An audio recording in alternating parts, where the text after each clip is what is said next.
été créée en 2017 par Julie Chalmette et Audrey Le Prince, des femmes qui par ailleurs sont très actives dans l'industrie du jeu vidéo. Donc nous en fait on a une mission qu'on s'est donnée, c'est de doubler la proportion de femmes et de personnes non binaires dans l'industrie du jeu vidéo en France en 10 ans. Parce qu'aujourd'hui on a 22% des personnes qui travaillent dans l'industrie du jeu vidéo qui sont des femmes. Donc voilà, on a vocation à faire augmenter cette proportion. Et ça passe par différents axes de travail. Le premier, c'est de donner de la visibilité aux professionnels qui sont déjà présentes dans l'industrie, en par exemple mettant à disposition un annuaire d'expertes pour montrer qu'on a des femmes dans absolument tous les métiers, depuis le métier de développeuse à la directrice des ressources humaines, game director, etc. Ça, c'est le premier axe de travail, montrer que les femmes sont déjà présentes. Ensuite, le deuxième axe, c'est de sensibiliser les acteurs de l'industrie aux enjeux de la mixité pour essayer d'améliorer collectivement la situation des femmes dans l'industrie.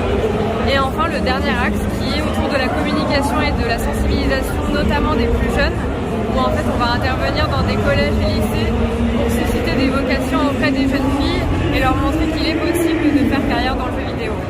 Nous, on a vraiment vocation à accompagner les femmes qui sont dans l'industrie et qui souhaitent aussi entrer dans le secteur.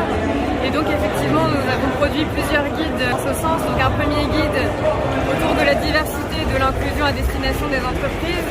On a aussi un guide sur le cyberharcèlement.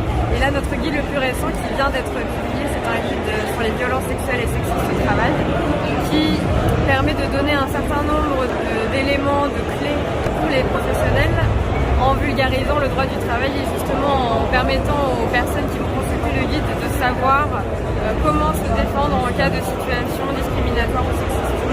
C'est un accueil très positif. On voit que la mission de l'association suscite beaucoup d'intérêt. On a des retours vraiment très positifs de la part des visiteurs et des visiteuses de la Paris Games Week.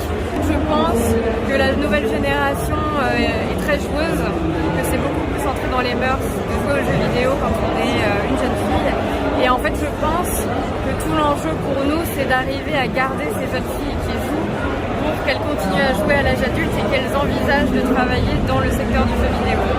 On a toujours des projets qui sont en cours et qui sont en cours de création. Donc là, on est très fiers de lancer notre programme de mentorat à destination des personnes juniors dans l'industrie, mais aussi en reconversion professionnelle ou en recherche d'emploi.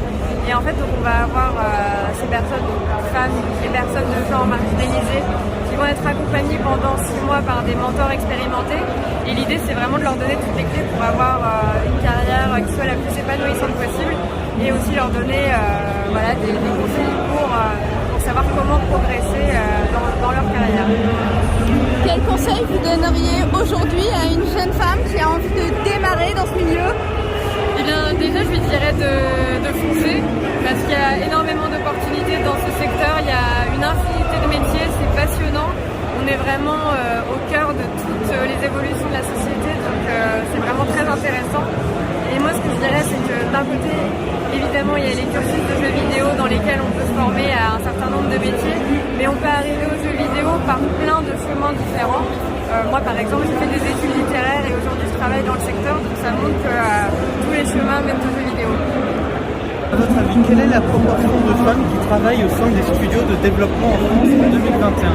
Est-ce que c'est 10%, 22%, 48% ou 63% 10%.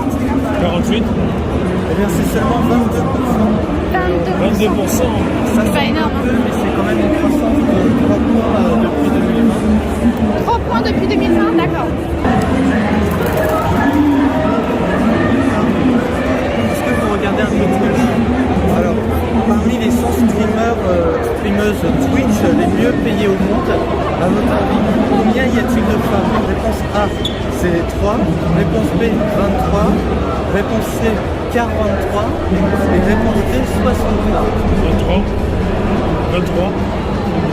Eh bien, malheureusement, il n'y en a que 3 streameuses. 3 streameuses. Streameuse.